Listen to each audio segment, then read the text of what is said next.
They want Columbia University to stop dealing with companies who do business with Israel.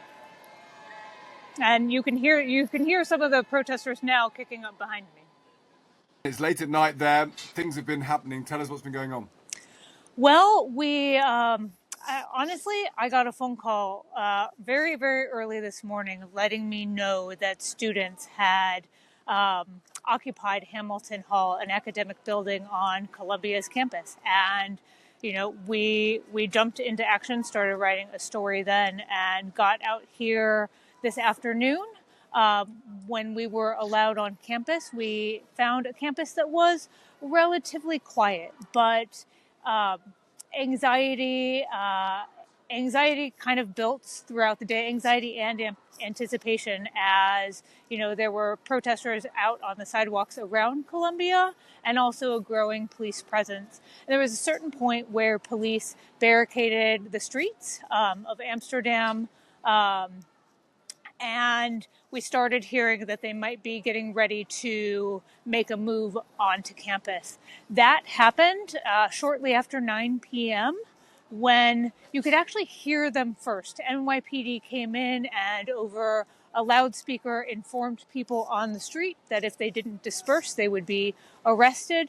And then they came through one of Columbia's gates, and they just essentially used their numbers and their presence to start pushing students who had gathered around Hamilton Hall toward a building. Some people retreated into that building, and then they pushed the rest of the crowd out onto the streets just outside of Columbia. So I'm standing here on West 114th and Amsterdam right now. There were a bunch of NYPD buses where arrestees were being loaded on, and there are still some protesters out here. And essentially every time they see someone being loaded onto a bus or one of those buses being taken away, they have been cheering. And did they go into Hamilton Hall itself? Because some were there's reports that some were sort of barricaded into Hamilton Hall, and the police went in to get them. Yes, last night protesters did barricade themselves into Hamilton Hall. There was video that was shared with me where we saw them picking up like metal tables from outside, metal barricades, and using those to secure the doors. And actually today you also saw some wooden chairs that had been set out on ledges and window ledges to, I think, to also help barricade certain potential access points. But the police got them out anyway. I mean, that wasn't enough to stop the NYPD. They did. And why did the police need to be? I mean, what's the view of this, Erin? How heavy-handed is this? Because there is a tradition in the US and in Europe of students protesting against wars. There's a tradition of sit-ins and Occupy movements. What prompted the police to do that? And what's the feeling? Is this how proportionate this is? I think that there was a lot of discussion around this. Columbia had been saying that they didn't want to bring police back in. NYPD had been saying that they were ready to move if needed. And earlier today, NYPD sent out an alert saying that they had seen the presence of a confirmed outside agitator on Columbia's campus. I think that, in part, helped prompt this move tonight. And presumably this all feeds into the culture war. This is an argument about how much, because this is a pro-Palestinian protest. There'll be questions about how university is handling that, how it's handling anti-Semitism, which sometimes is reported around it. Is this the sort of front line in some respects of the university culture war that goes on in the United States? Yes, I mean, this all started shortly after Columbia President Manoush Shafik was questioned about Columbia being prepared to handle the fallout of the Israel-Hamas war and what that brought to campus, right? And a day after that testimony, this encampment built up. NYPD cleared it out. It very quickly built back up again in a slightly different location on campus, and from there, we've seen it inspire a number of other encampments on universities. And what do they want? I mean, they presumably want the end to the war, but that's not really within their gift or anyone they're talking to's gift. So what's the point of all this? Yeah, one of the chants that you hear almost daily out here at this point is disclose, divest. That is one of their main demands here. They want Columbia University to stop dealing with companies who do business with Israel. And you can hear some of the protesters now kicking up behind me. Yeah, and that's the thin line, isn't it? Because people will say you're entitled to protest against Israel, but the fear for some students and for some people in New York will be there's a thin line between being very anti-Israel and being anti-Jewish. And is there a concern that the protest crosses that line sometimes, or some people in the protest cross that line? Yeah, we've been talking to students around Columbia for the last week or so, and there are students who have said to us that some of the rhetoric of the protesters, of the encampment, is concerning to them, that they think, they are dangerous words and potentially anti-Semitic. And so we have seen that concern building, and the students that I talked to today, many of them didn't want to go on the record, but a lot of them told us that up until now, they've generally been in support of this encampment, in support of this protest, right? And that it had been an inconvenience, but something that was manageable. And the occupation of Hamilton Hall in the early morning hours, I think, changed the mood for some people. They thought that perhaps that was a line that had been crossed. Now it's entering a building, it's breaking things, it's barricading things, and so maybe that was not, not the same sentiment. Just finally, I read somewhere that there was the spirit of '68 in all of this, that the tradition of anti-Vietnam protests, which is a very part of American cultural history, American university history. Do you hear any of that? That this is they see it as their war to protest against, in the way that in the '60s Vietnam was the war to protest against. In fact, in announcing their occupation of Hamilton Hall on Instagram, the protesters did harken back to previous protest demonstrations that had overtaken Hamilton Hall. 1968 was definitely one of those that they mentioned. Yeah, interesting. Well, listen, Erin, thank you so much for letting us know what's going on. You had a really long day. It looks like the night is carrying on, so it might be a long night for you as well. Thank you for taking the time to talk to us. Absolutely. Thank you. Police have arrived at the University of California in Los Angeles. It's literally the last hours we're talking, after what the Vice Chancellor of the University described as horrific acts of violence overnight. Police officers in riot gear also seized an occupied building at Columbia University and arrested dozens of protesters in New York.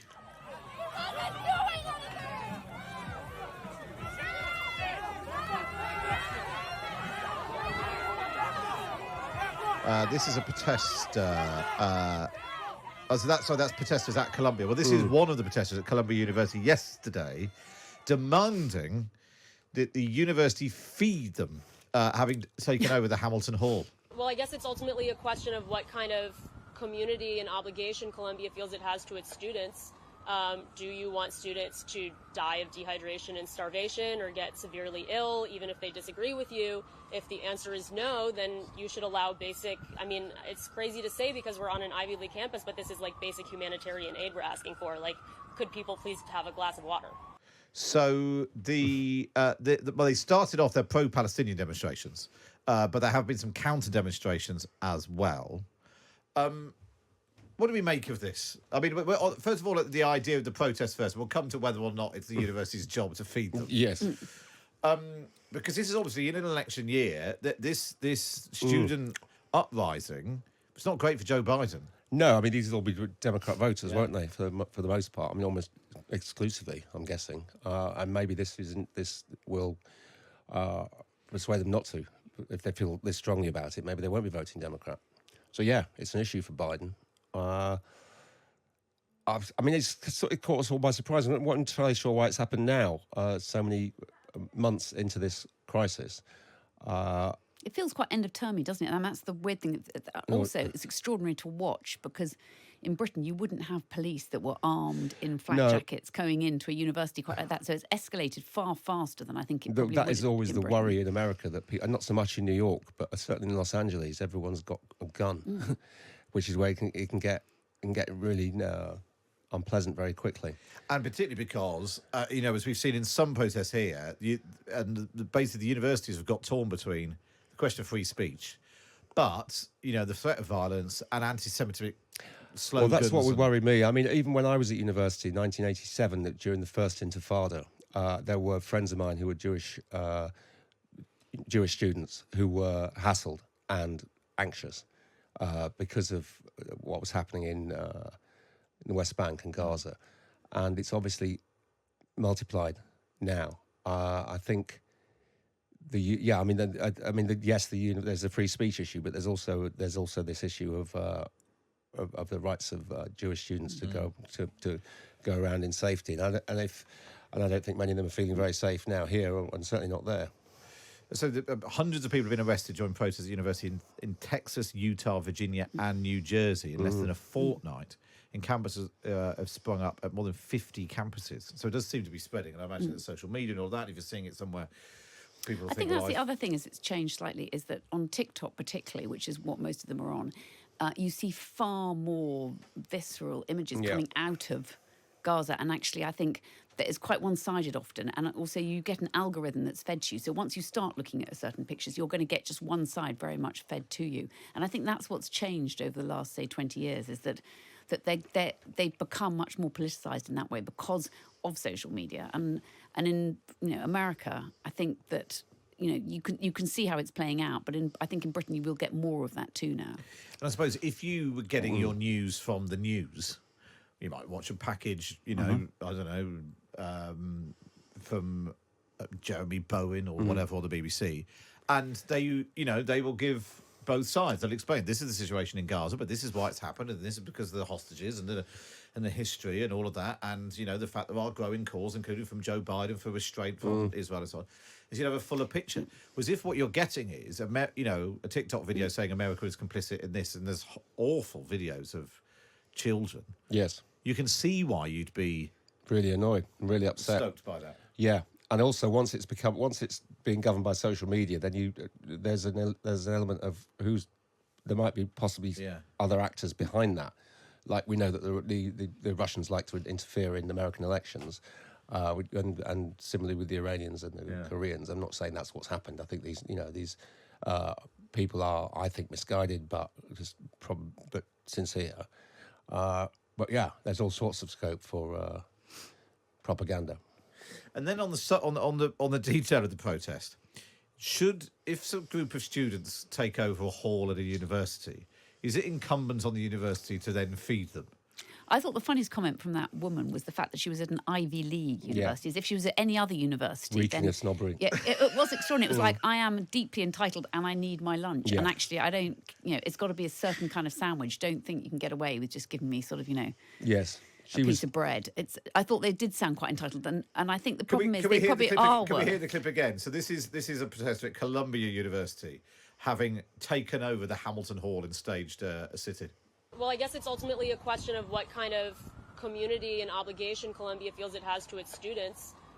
Do you want students to die of dehydration and starvation or get severely ill, even if they disagree with you? If the answer is no, then you should allow basic, it's crazy to say because we're on an Ivy League campus, but this is like basic humanitarian aid we're asking for. Like, could people please have a glass of water?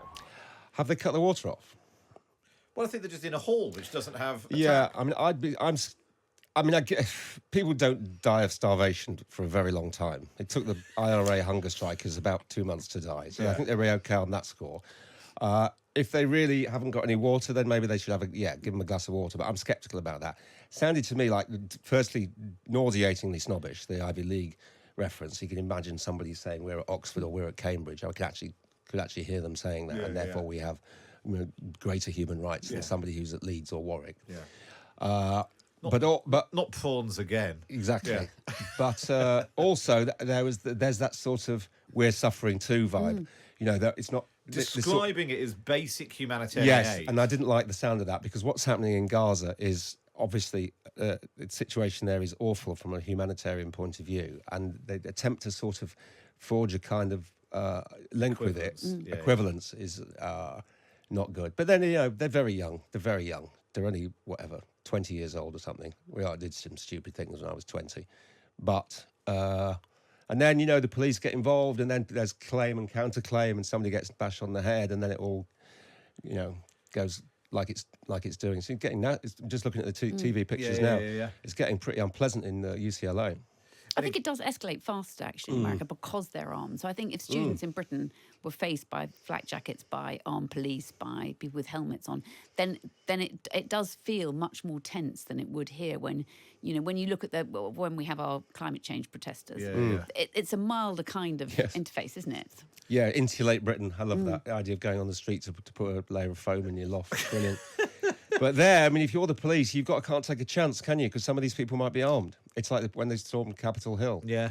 There's a lot of weapons around, and then for it all they're all dressed up in paramilitary gear, but that's what happens when you've got an armed society. Yeah, and I mean, I suppose there's also the sort of question: what do they? I mean, they say that they want Joe Biden to sort of withdraw support from Israel and send in more humanitarian aid, but that is sort of happening now.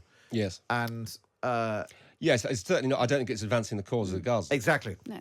But I don't think that's the point anymore. I think the point now is actually just anger, isn't it? It never was the point. Hamas is not about advancing the cause of the Palestinians. I'm tired of saying it. And if you point out the to people who do take this position, you need to know what Hamas is. Yes. As well. Yes. And also, you need to think about the Jewish students. So I do worry about them. But I think actually, so bad. in the way that they are all very young. I mean, if you are between 18 and 22 and you're on an American campus and you're Jewish, that is a tricky situation. That's the psychological journey they've been on. If they're now drawing equivalence between the humanitarian aid of having some nice sandwiches and a hauling. Well, to be fair to her, she wasn't doing that explicitly, but that's what I was hearing. I was kind of hearing that. She used to face basic humanitarian aid. Yes, okay, yeah. So you're now the victims in this, and you're equating that with the Jewish student by your side is now the oppressor. I mean, it's very, very unfortunate that the cause, that a bunch of medieval misogynist anti-Semites in Gaza have become the kind of cause célèbre for a generation. They are not. I mean, they are really not about making life better for ordinary Palestinians. They're really not, and the people who think they are foolish.